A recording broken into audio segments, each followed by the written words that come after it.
बिस्मिल्लाहिर्रहमानिर्रहीम। अस्सलाम वालेकुम नाज़रीन, आप देख रहे हैं आरिफ हमीद भट्टी यूट्यूब चैनल। नाज़रीन, आज बहुत दिलचस्प सा तबसरा आपके सामने रखूँगा।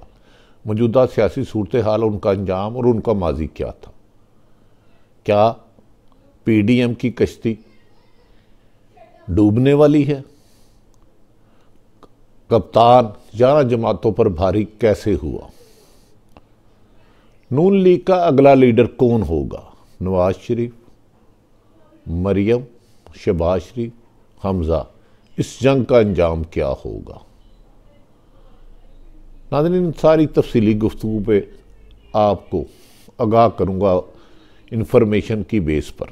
नाज़रीन, मैं आपको बताता चलूँ कि PDM बनने के बाद, PDM उस वक़्त बना जब साबक वज़ीर-ए-आज़म नवाज शरीफ को सुप्रीम कोर्ट से सज़ा याफ्ता हो चुके थे।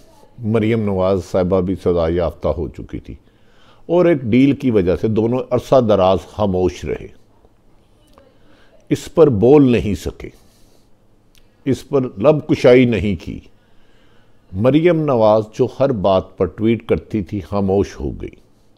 कहा जा रहा है कि इस मौके पर उनके चचा अपोजिशन लीडर शहबाज शरीफ मेन किरदार अदा कर रहे थे बैकडोर डिप्लोमेसी का, जिसकी वजह ये भी एक ज़िंदा मिसाल है कि माजी में जब नवाज शरीफ और मरियम लंदन से पाकिस्तान आए तो एयरपोर्ट पर शहबाज शरीफ उन्हें लेने नहीं पहुँचे। यही वजह थी कि कुछ देर इमरान खान के बावजूद NRO ना देने के ऐलानात के बावजूद नून लीग के साथ नरम रवैया रखा गया। अरबों खरबों के मुबैना करप्शन के केसेस के बावजूद भी इसका कोई नतीजा नहीं निकला। नाज़रीन, अब मैं आपको आ जाता हूं कि मरियम नवाज ने, नवाज शरीफ की अपनी ख्वाहिश थी एक अरसा दराज से कि वो जब सियासत में थे, जब वज़ीर-ए-आज़म थे, उनकी मुतबादल उनकी बेटी मरियम नवाज मुस्लिम लीग नून की क़यादत संभाले और आइंदा मुल्क की वज़ीर-ए-आज़म बने। उनके लिए उन्होंने कोशिशें भी की, जिस पर उनके छोटे भाई मोहतरम शहबाज शरीफ साहब, जो अपोजिशन लीडर है, जो अपने भाई के बेइंतहा अदब करते हैं, एहतराम करते हैं, उनके आगे नहीं बोलते, उनके आगे इख्तलाफ राय नहीं करते। लेकिन इस पहली दफ़ा उन्होंने कहा कि पाजी, मैंने हमेशा आपकी बात मानी है, मैं छोटा रहा हूँ, आप हमेशा वज़ीर-ए-आज़म बने हैं, मैं वज़ीर आला बनता रहा हूँ। मेरे बेटे की लातेदाद कुर्बानियाँ हैं। जब मुशर्रफ के साथ डील के बाद भी गए तो मेरा बेटा पाकिस्तान में मुश्किलात सहता रहा, जिसका नाम हमजा शहबाज है। आप मरियम को ना करें। खैर, नवाज शरीफ ने उस वक़्त ये ऐलान नहीं किया। फिर ये हुआ कि पनामा केस आया, नवाज शरीफ को सज़ा हो गई, उसके बाद डील भी हो गई, नवाज शरीफ बाहर चले गए और मरियम नवाज ना जा सकी। अब मरियम नवाज अपने वालिद नवाज शरीफ का सीट ओहदा लेना चाह रही हैं, उनकी जगह लेना चाह रही हैं। यह मुमकिन नहीं लगता बज़ाहिर बादिउल नज़र में। कल क्या होगा ये मुझे नहीं पता, गैब का इल्म अल्लाह के पास है। लेकिन मैं आप तक चंद हकायक, दिलचस्प हकायक लाता हूं, फिर फैसला आप करेंगे। मरियम नवाज इसलिए नवाज शरीफ का मुतबादल नहीं हो सकती कि इन्होंने अभी नवाज शरीफ की जब वज़ीर-ए-आज़म थे तो उधर मीडिया सेल संभाला, लेकिन अवाम से राब्ता इनका कभी भी करीबी नहीं रहा। इस दौरान शहबाज शरीफ और हमजा शहबाज शरीफ अवाम से राब्तों में रहे और उनके मसाइल हल करते रहे और पंजाब पर पूरी ग्रिप उनकी रही। मरियम नवाज ने सोशल मीडिया चलाना चाहा तो डॉन लीक हो गया, और जिस पर सख्त तरीन एस्टेब्लिशमेंट का रद्द अमल आया और इनके कई वजीर गए। अब मरियम नवाज चाहती हैं, क्योंकि अचानक उनके वालिद साहब बीमार हुए, इलाज की गरज से लंदन गए और वापस ना आए।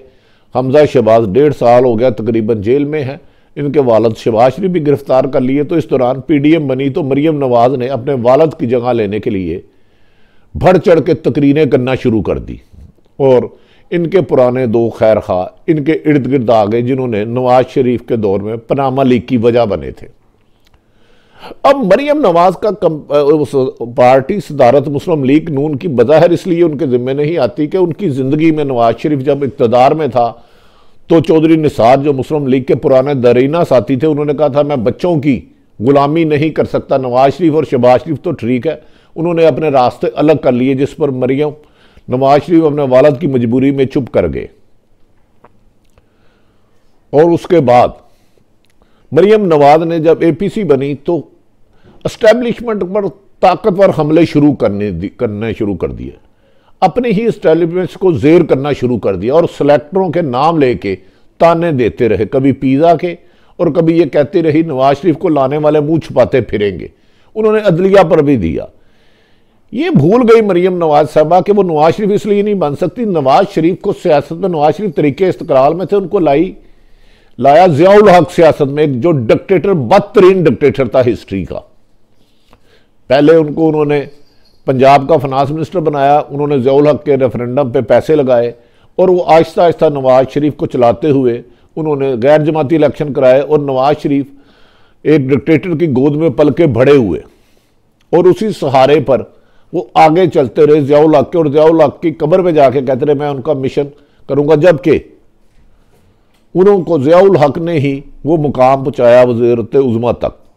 लेकिन मरियम नवाज ने अपने वालिद के बरक्स ना तो अवाम में पजीराई हासिल की किसी भी कीमत पर, और पहले दिन ही अपने वालिद, अपने चचा के खिलाफ, चचा के बेटे के खिलाफ अदलिया और एस्टेब्लिशमेंट हमले शुरू कर दिए।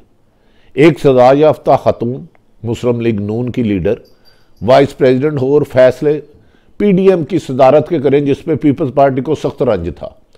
मौजूदा सूरत हाल में तो मरियम नवाज तो इलेक्शन ही नहीं लड़ सकती, वज़ीर आज़म बनना तो दूर की किनार, ना ही पार्टी क़यादत संभाल सकती है, जबकि आज भी मुस्लिम लीग नून की अक्सरियत शहबाज शरीफ को मुस्लिम लीग नून का सरबराह लगती है। और इसलिए बादिउल नज़र में मेरे ख्याल में मरियम नवाज का मुस्तकबिल करीब में कोई ज़्यादा रोशन नहीं लगता और वो नून लीग की क़यादत नहीं संभाल सकती। जैसे ही शहबाज शरीफ जेल से रिहा होते हैं या हमजा, वो अवाम में पॉपुलर होने की वजह से, करीबी राब्तों की वजह से नून लीग में अपना मुकाम बना लेंगे, तो लगता है मरियम नवाज की कश्ती बीज भंवर में डूब जाएगी और इस बयानिए के साथ वो ज़्यादा देर सर्वाइव नहीं कर सकेंगी। दूसरी तरफ आ जाते हैं पीडीएम ने बहुत बुलंदवा बाले दावे किए जब बने। ये वो पीडीएम है जिसका सरबराह वो हैं जिसका नाम मौलाना फजलुर रहमान है। ये चारों जमातें नजरियाती तौर पर एक दूसरे के दुश्मन रहे हैं, माजी में एक दूसरे पर संगीन इल्जामात लगाते रहे हैं, मुल्क दुश्मनी से लेके मुबैना अरबों खरबों की करप्शन के रास्ते लगे, एक दूसरे को धोखा दे चुके हैं, एक दूसरे के खिलाफ सियासी इंतकाम ले चुके हैं। पीपल्स पार्टी और जरदारी की जिंदा मिसाल है, नून लीग और पीपल्स पार्टी की जिंदा मिसाल है। जरदारी साहब को 10 साल 12 साल नवाज शरीफ ने जेल में रखा, सिरे महल और स्विस अकाउंट के अरबों खरबों रुपए के करप्शन लगाए, जबान काटी। और पीपल्स पार्टी के दौर में बेनजीर भुट्टो शहीद होने से पहले कहती थी मैं हर आदमी का इतवार कर सकती हूं लेकिन शरीफ बरादरान का नहीं कर सकती। इन्होंने मुझे हमेशा पीठ में छुरा घोंपा है, मेरी सियासत को दफ्त करने की कोशिश की है, मेरी किरदार कशी की है और मेरी इक़्तिदार 2 दफ़ा हुकूमत गिराई है साजिशों के साथ। उस वक्त 52B थे। तो लिहाजा मौलाना फजलुर रहमान खुद औरत के इक़्तिदार में सरबराह होने के खिलाफ फतवा दे चुके हैं बेनज़ीर के खिलाफ। तो आज मरियम नवाज को साथ रख के चल तो सकते हैं इमरान खान को गिराने के लिए, लेकिन यह गैर फितरती इत्तेहाद बहुत जो चलता हुआ नजर नहीं आता। मरियम नवाज और एक हुसूल इक़्तिदार के लिए मौलाना फजलुर रहमान अंधे हो चुके हैं, कोई हद नहीं रख रहे। वो चाह रहे हैं कल ही इमरान खान की हुकूमत ख़त्म करे और परसों उनकी इक़्तिदार आ जाए, जबकि पीपल्स पार्टी हरगिज़ इसके खिलाफ है। और आज पीपल्स पार्टी के रहनुमाओं ने कह दिया है कि मौलाना फजलुर रहमान पिंडी जाने की हरगिज़ कोशिश ना करे। उन्हें मशवरा दिया है उनके एक लीडर नबील गबोल ने। और आसफ अली जरदारी और बिलावल आर्मी पर एस्टेब्लिशमेंट हमला करने के खिलाफ है और उन्होंने कह दिया है कि ना हम रिजाइन देंगे ना ही पिंडी में धरना देंगे। लिहाजा मौलाना फजलुर रहमान और मरियम नवाज की ये ख्वाहिश, ये सूरज, ये रोशनी होने से पहले ही इनका दिया बुझ गया और ये किस्सा माजी हो गए। बज़ाहिर ऐसा लगता है पीडीएम एक बड़ी यारा इत्तेहादी जमात इकट्ठी होकर पिंडी में नहीं जा सकती। अगर इस्लामाबाद भी जाती है वो भी बहुत बड़ा कारनामा होगा अगर उस वक्त तक इकट्ठे रहते हैं सेनेट के इलेक्शन के इंतखाबात के बाहर। तो लिहाजा ये 11 मुख्तलिफ जमातें माजी में एक दूसरे की दुश्मन, एक दूसरे की हुकूमतें गिराने वाले, एक दूसरे पर इल्ज़ाम लगाने वाले, सिर्फ इमरान खान को हुकूमत को गिराने के लिए इकट्ठे हुए हैं। ना इनका रास्ता एक है, ना एक मंजिल एक है, ना इनका मकसद एक है। तो लिहाजा ये पीडीएम की कश्ती मुझे ऐसा लगता है कि बीज भंवर के डूबने वाली है, इन्हें डुबाना मुश्किल होगा और ये अपने ही वजन और अपने कद से गिर जाएगी। इसकी कामयाबी के इंसार मुझे बादिउल नज़र में नज़र नहीं आते। बुलाना सिर्फ बहुत ज़्यादा अग्रेसिव इसलिए है, आज भी DGI-SPR ने कहा ना हमारा सियासत के साथ तल्लक है ना कोई वास्ता, लेकिन वो उल्टा फौज से एस्टेब्लिशमेंट से पूछ रहे हैं आप बताओ आप इनके साथ हो कि नहीं, बाकायदा डांट रहे हैं। ये रवैया नामुनासिब है, जबकि DGI-SPR ने वादिया तौर पर कहा कि ना हमारा सियासत का ताल्लुक है, हम हर मुंतखब हुकूमत के साथ होंगे। और शेख रशीद ने इस बारे में वादिया कहा कि माजी में कमर जवेद बाजवा साहब ने पीपल्स पार्टी को भी कहा था कि अगर आइन और कानून के मुताबिक हुकूमत चलाते हैं तो हम आपका साथ देंगे, लेकिन बदकिस्मती कि ये अपने ही इदारों से टकराने लग पड़े और ऐसा नैरेटिव लिया जो दुश्मन के नैरेटिव को फ़रोग देता है। नाज़रीन, ये नैरेटिव क्यों फैलाया जा रहा है? इसका एक मकसद है कि अवाम तकसीम हो जाए, पाकिस्तान की अपने इदारों के खिलाफ हो जाए। और भारत जो चाहता है कि पाकिस्तानी अवाम आपस में तकसीम हो गई, एक दूसरे की दुश्मन हो गई, इधर इंतशार फैल गया, खाना जंगी या फिरका वाराना फसादात हुए, तो भारत पाकिस्तान पर हमला करने की पोजीशन में आ जाएगा, जो कि जानता है कि पाकिस्तान की फौज जवाब दे के उसको निस्तो नबूद कर सकती है। भारत का ये एजेंडा मुख्तलिफ तरीके से पिलाया, तकसीम किया जा रहा है अवाम को, जहर घोला जा रहा है अवाम के खून में कि फौज या एस्टेब्लिशमेंट आपकी दुश्मन है, आपकी हक तलफी करती है, आपका वोट चोरी करती है, जबकि हकायक इसके बरअक्स है। इसी फौज ने 2013 के इलेक्शन कराए जिसमें पीपल्स पार्टी कामयाब हुई, 2008 के कराए जिसमें पीपल्स पार्टी कामयाब हुई, और 2013 में मुस्लिम लीग नून हुई। लिहाजा इन्होंने ही इलेक्शन कमीशन लगाया, इन्होंने ही नैब का चेयरमैन लगाया। लिहाजा इमरान खान पर इल्ज़ाम बज़ाहिर बादिउल नज़र में इसमें वजन नहीं लगता। तो इस सिलसिले में कहा यह जाता है PDM के बारे में, अंगूर हाथ ना आए तो खट्टे हैं। जब इक़्तिदार नहीं मिला तो धांधली भी नजर आ गई, लूटमार भी नजर आ गई और अदारे भी जानबदार नजर आ गए। मुल्क में यह तासुर पैदा करने की नई असल में कोशिश की जा रही है कि आपकी हक तलफी करने वाले, आपके बचत लेने वाले कुछ और हैं, जबकि इसमें हकीकत नहीं। वो पाक फौज और इस्टेब्लिशमेंट की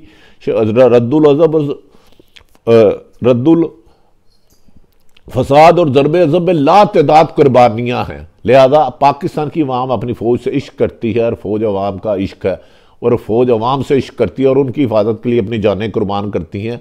लिहाजा ये किस्सा भी माजी हुआ, PDM की कश्ती बीच चौराहे के भंवर के दरिया के डूबते हुए नज़र आ रही है। इसकी कामयाबी के साथ दूर तक नज़र नहीं आते। नाज़रीन, इसीलिए पीपल्स पार्टी ने बिल्कुल ओपन मुखालफत कर दी है कि ना हम धरना देंगे ना पिंडी जाएंगे, ये गैर जमहूरी तरीका है। और माजी में भी हमने धरनों की मुखालफत की, चाहे वो इमरान खान ने किया हो या ताहिरुल कादरी ने किया हो। नाज़रीन, बज़ाहिर मुझे PDM की सूरत हाल ये लग रही है कि एक शख्स कहे कि मेरे घर चोरी हो गई है और घर में उसका सामान भी पूरा ना हो, वो खुद ही बेच के खा चुका हो, लेकिन वो बजाय किसी अदालत में जाने के, थाने में जाने में, तो पूरे शहर में ढोल बजाता रहे, और भाजी चोर, मेरे घर चोर आ गए, चोर आ गए। इसे कहते हैं उल्टा चोर कोतवाल को डांटे।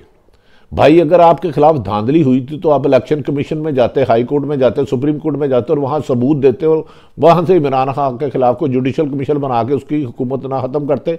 लेकिन बगैर सबूत के इल्ज़ाम लगाना तो बड़ा आसान है। हो सकता है कि आप सच कहते हो, लेकिन मुबैना तौर पर इसके सबूत आपके पास नहीं है।